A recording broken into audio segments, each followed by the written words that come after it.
আসসালামু আলাইকুম প্রিয় দর্শক, সবাই কেমন আছেন? আমি আছি আলহামদুলিল্লাহ। এর আগে আমি আপনাদের একটা ভিডিও দিয়েছিলাম যে অবশিষ্ট জায়গাতে কিছু করা যায়। আমি অনেকদিন পর আজকে জমিতে এসে সেই অবশিষ্ট জায়গার পেঁয়াজের আলগেরে আমি দেখলাম যে কত সুন্দর হয়েছে। আপনাদেরকে একটু দেখাই যে অবশিষ্ট জায়গাতে যদি কিছু করা যায় তাহলে কতটা সুন্দর লাগে। প্রিয় দর্শক, এই যে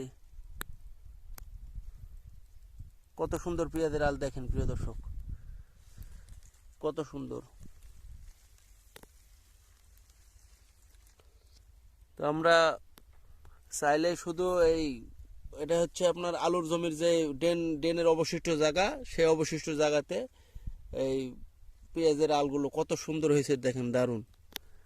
তো আমরা সবাই চেষ্টা করবো প্রিয় দর্শক যে শুধু এই জায়গাতে না, আমরা বাড়ির আনাচে কানাচে যে যা অবশিষ্ট জায়গা আছে কিছু না কিছু করার চেষ্টা করব প্রিয় দর্শক। তো সবাই ভালো থাকেন, সুস্থ থাকেন। আসসালামু আলাইকুম।